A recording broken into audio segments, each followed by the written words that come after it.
आज कूष्मांडा मतलब कूष्मांडा कहते हैं कद्दू को, कुम्हड़ा सामान्य भाषा कुम्हड़ा, कद्दू, पेठा भी बोलते हैं, पेठा जिस कद्दू का तैयार होता है।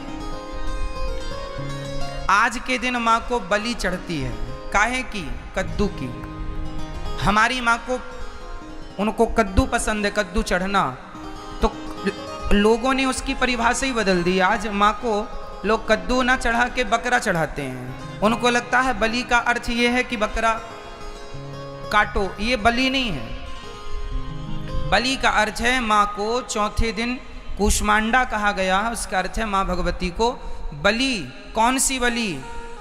आप अपने आप को, अपने अहंकार की बलि, अपने क्रोध की बलि, अपने लोभ की बलि, अपने समस्त बुराइयों की बलि चढ़ाकर माँ के चरणों में समर्पित कर दो। माँ, आज मैं अपने बुराइयों का बलिदान करता हूँ, आपके श्री चरणों में बलि चढ़ाता हूँ। कद्दू काट के, है ना, उसको लाल कुमकुम से रंग के और फिर उसको काट दिया जाता है, माँ भगवती के चरणों में समर्पित कर दिया जाता है, ये बलि। लेकिन लोग बकरे को मारते हैं बलियों के नाम पर, माँ दुर्गा के नाम पर काटते हैं, देवियों के नाम पर।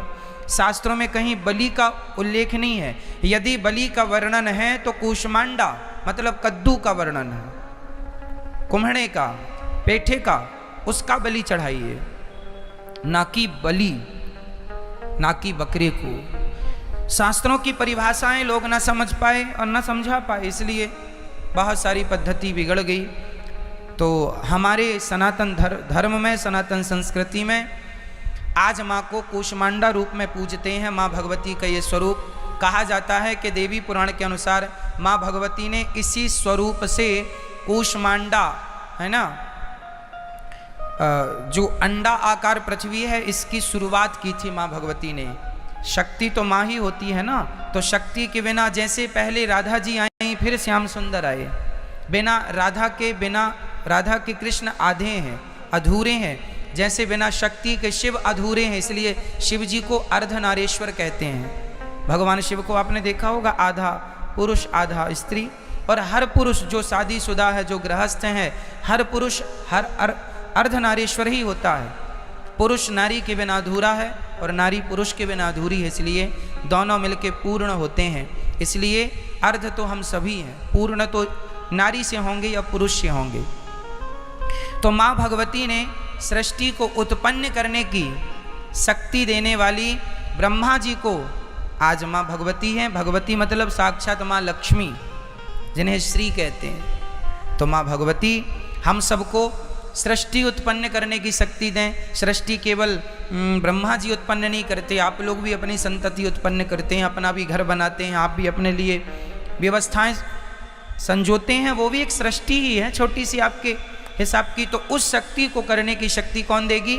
शक्ति नाम ही शक्ति मतलब दुर्गा, मतलब कूष्मांडा। तो माँ भगवती जिनकी शक्ति से हम ये संसार को आगे बढ़ाएं, वो शक्ति है भगवती, है माँ लक्ष्मी। आप कूष्मांडा बन के हमें वो शक्ति प्रदान करें जिससे हम संसार को आगे बढ़ाएं, हम अपनी संतति को आगे बढ़ाएं। इसलिए कूष्मांडा स्वरूप का आज पूजन होता है। हमारी माँ, हमारे वेद अहिंसा ही परमो धर्म की बात करते हैं। हमारे यहाँ किसी की हत्या नहीं की जाती। आज मुझे कोई भाई ने कागज़ में लिख कर दिया कि महाराज जी, हमारे यहाँ जब किसी बच्चे का जन्म होता है तो 12वें दिन, और कोई मर जाता है तो 13वें दिन मछली चावल खाने की परंपरा बनाए हैं। 13ही में मछली चावल खाते हैं। आप में से किसी के यहाँ ये परंपरा है क्या? कोई भी परंपरा आप विचार करके देखिए। नंद बाबा ने इंद्र की पूजा करते थे, उनके पूर्वजों से पूजा चली आ रही थी। भगवान श्री कृष्ण ने कहा कि ये पूजा गलत है, आप गोवर्धन की पूजा करिए। इंद्र की पूजा बंद करा के भगवान श्री कृष्ण ने गिरिराज जी की पूजा कराई थी ना। उसी प्रकार अपने स्वाद के लिए, अपने स्वार्थ के लिए किसी जीव की हत्या करना कहीं जायज नहीं है, कहीं नहीं लिखा। इसलिए ये गलत परंपराएं तुरंत इन्हें ख़त्म की जाएं। और ना तो मछली, और बात क्या है, जो लोग मछली और अंडा और बकरा खाने के आदी थे ना, उन लोगों को लगा अब ये खाने को कैसे मिलेगा, तो उनने एक झूठी परंपरा नाम दे दिया। एक पत्नी थी और एक पति थे। परंपराएं कहाँ से शुरू हुई और कैसी शुरू हुई वो जरा सुनिएगा। एक पति पत्नी थे, दोनों अंधे थे, दोनों का एक बेटा हुआ। बेटा बड़ा अच्छा था, उसकी आंखें थीं।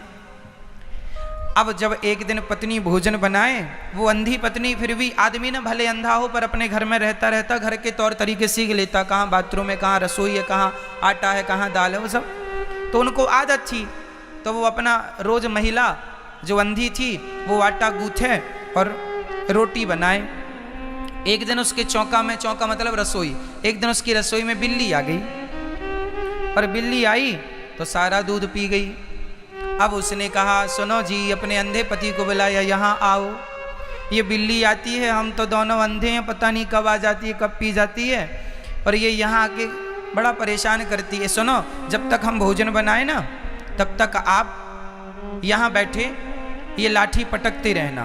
तो उसने एक फटा सा बांस दे दिया, वो रसोई में ऐसे फट फट फट पटकता रहा, अंधा इसलिए क्योंकि वो देख तो सकता नहीं था, तो अब बिल्ली आएगी नहीं क्योंकि आवाज है। तो उसने बिल्ली के लिए फटा बांस पटकना शुरू कर दिया। अब जितनी देर वो भोजन बनाए, वो अंधा द्वार पर बैठे और बस बांस पटके फट फट फट ऐसे।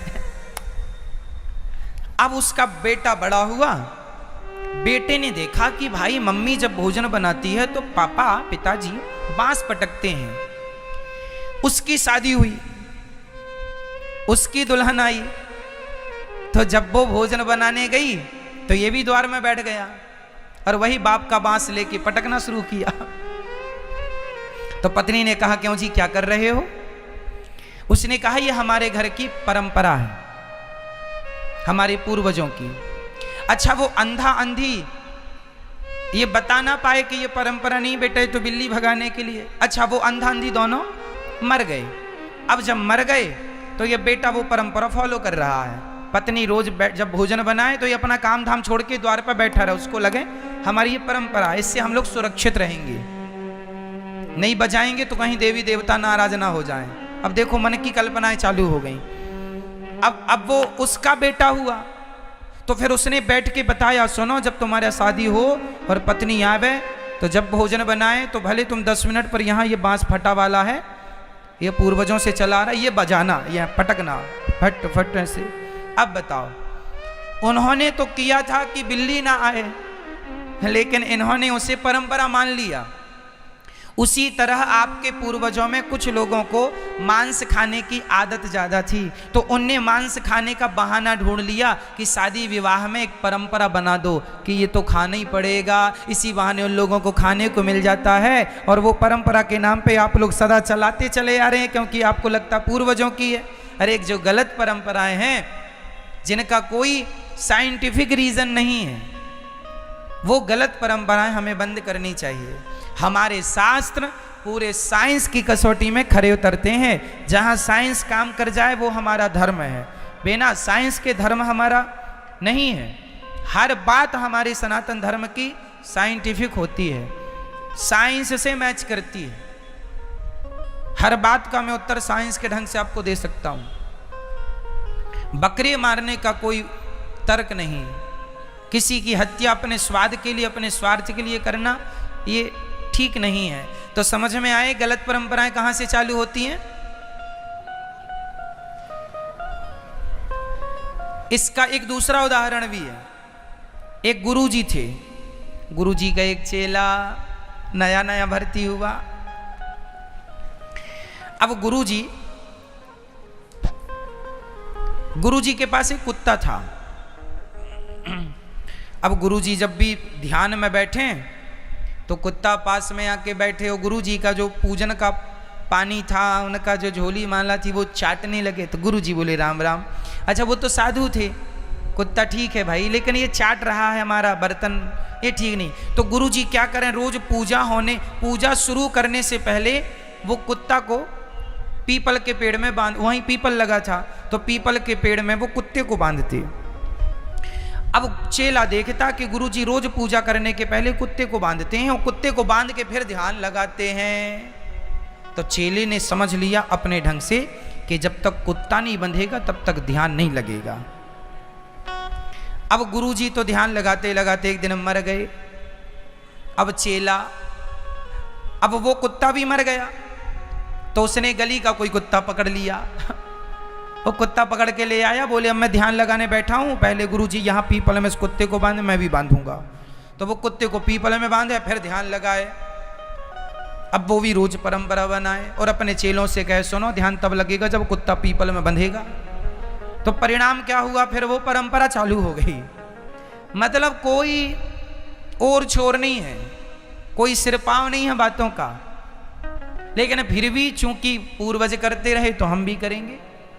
तो कुछ हमारे समाज में, हमारे सनातन धर्म में कुछ लोगों के यहाँ गलत परंपराएं हैं। उन गलत परंपराओं का हमें, आज की आप युवा पीढ़ी हैं, आज के आप सत्संगी हैं, आप इन गलत परंपराओं का खंडन कीजिए। और बुजुर्गों ने जो चालू किया है वो कोई सिरपाव नहीं है उन परंपराओं का, कोई तर्क नहीं है उनका। किसी की हत्या किसी भी देवी देवता को प्रसन्न नहीं कर सकती। हमारे वेदों का पहला वाक्य है अहिंसा ही परमो धर्म। अहिंसा अर्थात किसी की हत्या ना करना ही धर्म है, और किसी की हत्या करना अधर्म है, पाप है। तो पाप करके आप पूजा करेंगे तो कहाँ स्वीकार होगी? तो ये अंधविश्वास है, यही गलत परंपराएं, यही सनातन धर्म को ले डूबने वाली परंपराएं हैं। इसलिए कृपया ऐसी, बच्चे का जन्मदिन होए तो 12वें दिन मछली चावल खाना, ये सब गलत परंपरा है। 13वें दिन मरने के बाद 13वें दिन मछली चावल का भोग लगाना या खाना, सब गलत परंपरा है।